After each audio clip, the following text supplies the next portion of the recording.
হরে কৃষ্ণ। আজ 25শে চৈত্র 1432 ও 9ই এপ্রিল 2026 বৃহস্পতিবার। আজ আমি ভাগবতম পাঠ করছি। আমি পাঠ করছি ভাগবতমের চতুর্থ স্কন্দ, দ্বিতীয় ভাগ, 24তম অধ্যায়, রুদ্রগীত কীর্তনের শ্লোক 65 থেকে 67।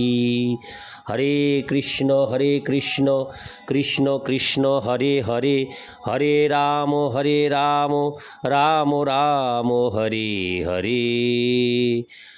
শ্লোক 65। স এষো লোকানতিচণ্ডবেগো বিকর্ষসি তং খলু কালো আনঃ ভূতানি ভূতৈরনুমেয় তত্ত্ব ঘনাবলীর্বায়ুরিবাবিসজ্জ। হরে কৃষ্ণ। আমি শ্লোকটি আরেকবার পাঠ করছি। স এষো লোকানতিচণ্ডবেগো বিকর্ষসি তং খলু কালো আন ভূতানি ভূতৈরনুমেয় তত্ত্ব ঘনাবলীর্বায়ুরিবাবিসজ্জ।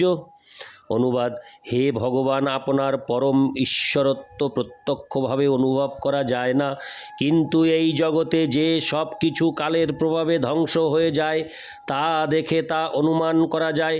কালের বেগ অত্যন্ত প্রচণ্ড এবং সব কিছুই অন্য কিছুর দ্বারা ধ্বংসপ্রাপ্ত হয়। ঠিক যেমন একটি পশু আরেকটি পশুকে আহার করে, বায়ু যেমন আকাশের মেঘকে ছিন্ন বিচ্ছিন্ন করে, ঠিক সেইভাবে কাল সব কিছু ছিন্ন বিচ্ছিন্ন করে দেয়। তাৎপর্য: প্রকৃতির নিয়মে ধ্বংস কার্য সংগঠিত হয়। এই জগতে কোনো কিছুই চিরস্থায়ী নয়। যদিও বৈজ্ঞানিক, দার্শনিক, কর্মী ও অন্য সকলে সর্বদা সব কিছু চিরস্থায়ী করবার চেষ্টা করছে, এক মূর্খ বৈজ্ঞানিক সম্প্রতি ঘোষণা করেছে যে বিজ্ঞানের মাধ্যমে জীবনকে চিরস্থায়ী করা যাবে। তথাকথিত কিছু বৈজ্ঞানিক গবেষণাগারে জীব সৃষ্টিরও চেষ্টা করছে। এইভাবে সকলেই কোনো না কোনোভাবে ভগবানের অস্তিত্ব অস্বীকার করে। হরে কৃষ্ণ। অস্বীকার করে তার পরম ঈশ্বরত্ব অস্বীকার করার চেষ্টা করছে। কিন্তু ভগবান এতই শক্তিশালী যে তিনি মৃত্যুরূপে সব কিছু ধ্বংস করেন। ভগবদ্গীতায় 10:34 সেই সম্বন্ধে শ্রীকৃষ্ণ বলেছেন, মৃত্যু সর্বহরশ্চাহম, আমি সর্বগ্রাসী মৃত্যু। নাস্তিকদের কাছে ভগবান হচ্ছেন মৃত্যু এবং জড় জগতে তারা যা কিছু সঞ্চয় করে তা সব তিনি তাদের থেকে হরণ করে নেন। প্রহ্লাদের পিতা হিরণ্যকশিপু সর্বদা ভগবানের অস্তিত্ব অস্বীকার করত এবং ভগবানের প্রতি প্রহ্লাদের অবিচলিত ভক্তির জন্য সে 5 বছরের শিশু প্রহ্লাদকে হত্যা করতে চেয়েছিল। কিন্তু যথাসময়ে ভগবান নৃসিংহদেব রূপে আবির্ভূত হয়ে হিরণ্যকশিপুকে তার পুত্রের উপস্থিতিতে সংহার করেছিলেন। শ্রীমদ্ ভাগবতে 1:13-47 বর্ণনা করা হয়েছে যে এই মৃত্যুর পন্থা স্বাভাবিক। জীব জীবস্য জীবনম, একটি জীব অন্য আরেকটি জীবের খাদ্য। সাপ ব্যাঙ খায়, বেজি সাপ খায়, আর অন্য আর একটি পশু বেজিকে খায়। এইভাবে ভগবানের পরম ইচ্ছার প্রভাবে ধ্বংসের ক্রিয়া চলছে।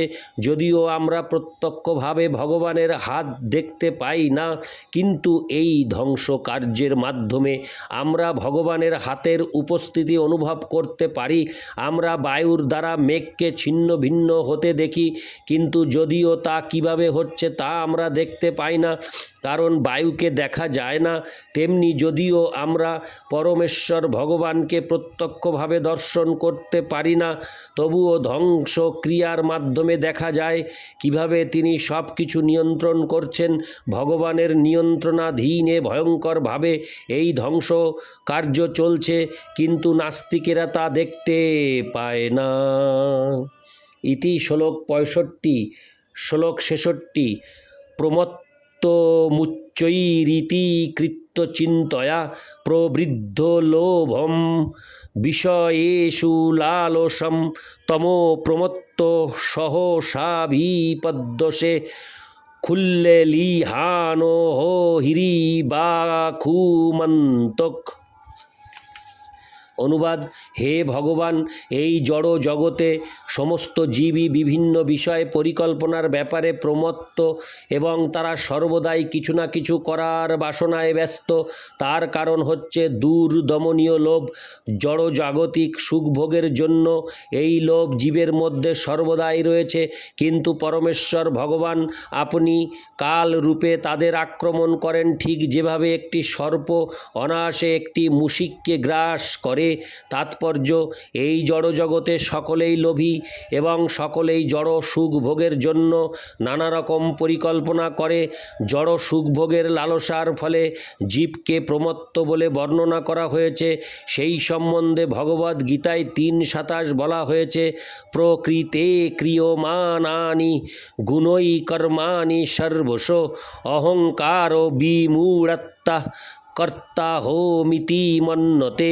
প্রকৃতির 3 গুণের দ্বারা মোহাচ্ছন্ন হয়ে জীব নিজেকে কর্তা বলে মনে করে, কিন্তু প্রকৃতপক্ষে সব কিছুই সংগঠিত হয় প্রকৃতির দ্বারা, সব কিছুই সম্পন্ন হয় প্রকৃতির নিয়মে এবং সেই নিয়মগুলি ভগবানের নিয়ন্ত্রণের অধীন।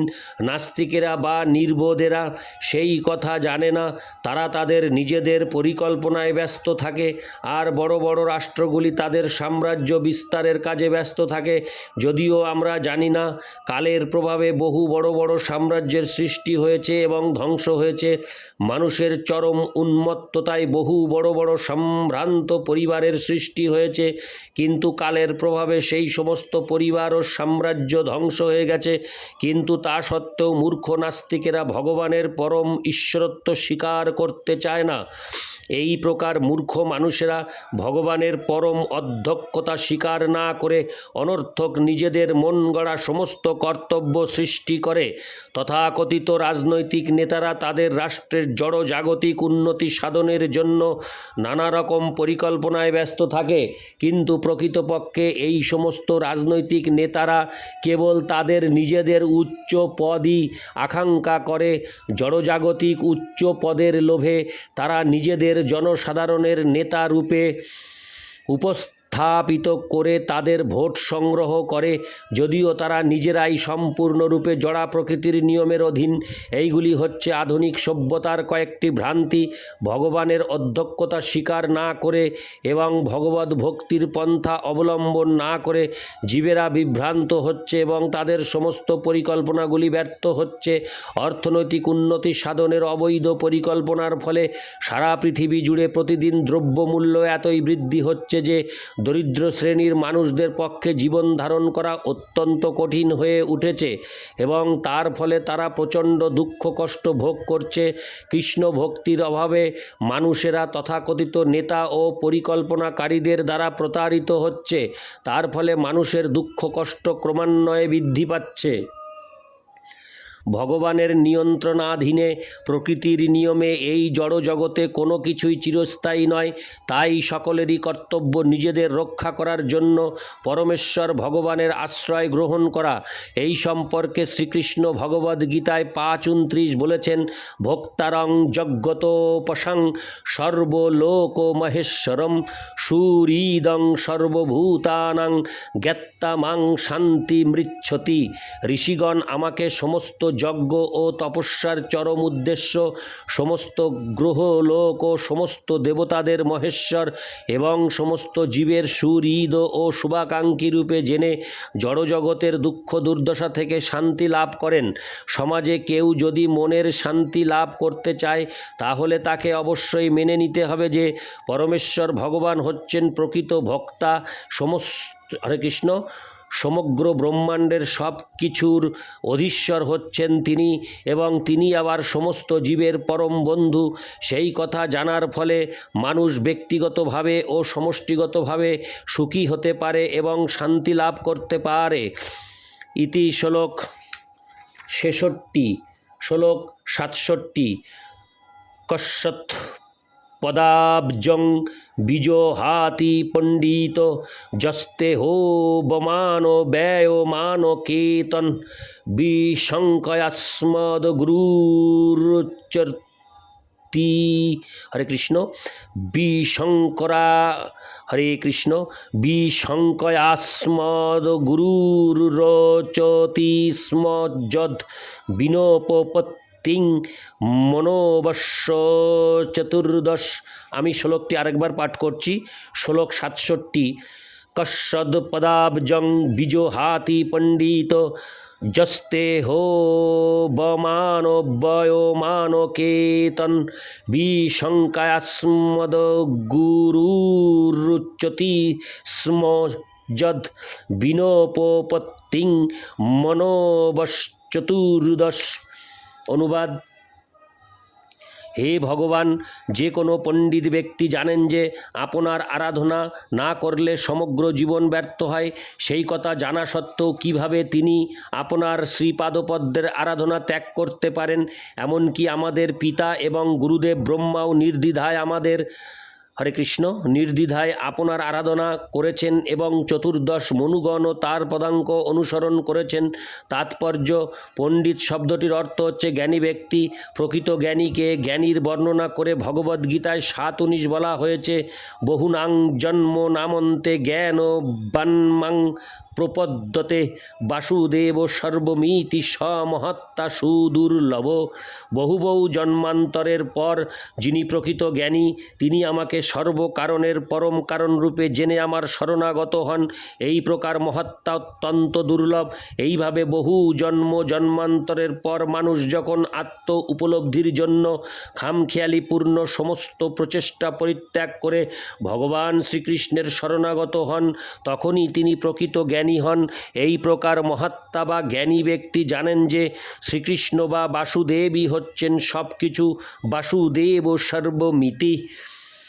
জ্ঞানী ব্যক্তি সর্বদা চিন্তা করেন যে শ্রীকৃষ্ণের আরাধনা না করা হলে অথবা তার ভক্ত না হলে জীবন ব্যর্থ হয়। শ্রীল রূপ গোস্বামীও বলেছেন যে কেউ যখন উন্নত ভক্ত হন তখন তিনি বুঝতে পারেন যে তাকে সংযত ও ধৈর্যশীল, ক্ষান্তি হওয়া উচিত এবং কখনো সময়ের অপচয় না করে সর্বদা ভগবানের সেবায় যুক্ত হওয়া উচিত। অব্যর্থ কালোত্তম তাকে সমস্ত জড় আকর্ষণ থেকে মুক্ত হওয়া উচিত। বিরক্তি এবং তার কার্যকলাপের বিনিময়ে কোনো প্রকার সম্মান কামনা করা উচিত নয়। মান শূন্যতা। তার দৃঢ় বিশ্বাস থাকা উচিত যে শ্রীকৃষ্ণ তাকে কৃপা করবেন। আশাবন্ধ এবং শ্রদ্ধা সহকারে ভগবানের সেবা করার জন্য সর্বদা অত্যন্ত উৎসুক থাকা উচিত। সমুৎকণ্ঠা। জ্ঞানী ব্যক্তি সর্বদা কীর্তন ও শ্রবণের মাধ্যমে ভগবানের মহিমা আস্বাদন করতে উৎসুক। নাম গানে সদা রুচি এবং তিনি সর্বদা ভগবানের দিব্য গুণাবলী বর্ণনা করতে উৎসুক।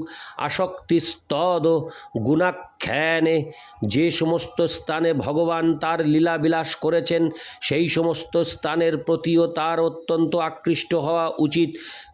প্রীতিস্তদস্যতি স্থলে।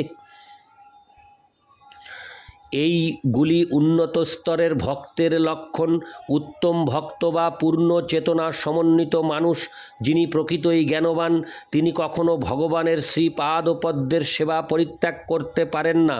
ব্রহ্মার আয়ু যদিও অত্যন্ত দীর্ঘ, 432 কোটি বছর হচ্ছে ব্রহ্মার দিনের 12 ঘণ্টা।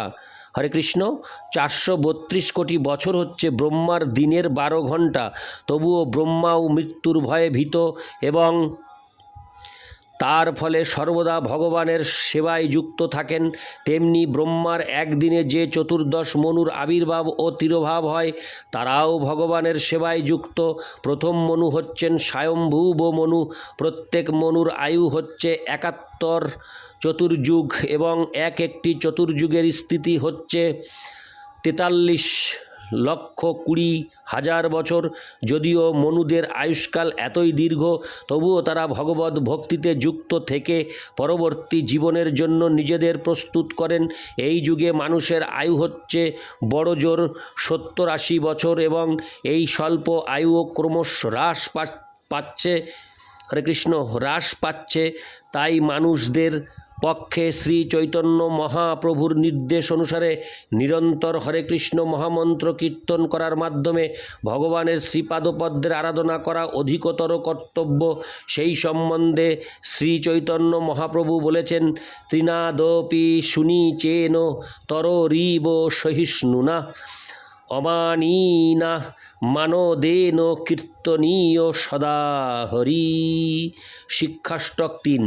কেউ যখন ভগবানের সেবায় যুক্ত হন তখন তার চারপাশে হিংসাপরায়ণ মানুষেরা তার প্রতি অত্যন্ত বিদ্বেষ ভাবাপন্ন হয়ে ওঠে এবং কখনো কখনো তার শত্রুরা তাকে পরাস্ত করতে চেষ্টা করে অথবা তার ভগবত ভক্তি বন্ধ করতে চেষ্টা করে।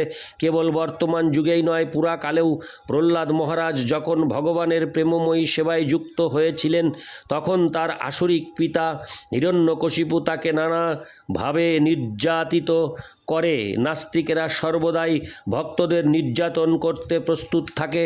তাই শ্রী চৈতন্য মহাপ্রভু নির্দেশ দিয়েছেন সেই সমস্ত মানুষদের প্রতি অত্যন্ত সহিষ্ণু হতে। এই সম্বন্ধে বাধা বিপত্তি সত্ত্বেও হরে কৃষ্ণ মহামন্ত্র কীর্তন ও প্রচার করে যেতে হবে, কারণ এই প্রচার ও কীর্তনই হচ্ছে জীবনের সিদ্ধি। জীবনকে সর্বতোভাবে পূর্ণ করা যে কত জরুরি সেই সম্বন্ধে প্রচার করা উচিত। ব্রহ্মাদি পূর্বতন আচার্যদের পদাঙ্ক অনুসরণ করে ভগবানের প্রেমময়ী সেবায় এইভাবে যুক্ত হওয়া কর্তব্য। ইতি শ্লোক 67। হরে কৃষ্ণ কৃষ্ণ কৃষ্ণ হরে হরে, হরে রাম রাম রাম হরে হরে। হরে কৃষ্ণ।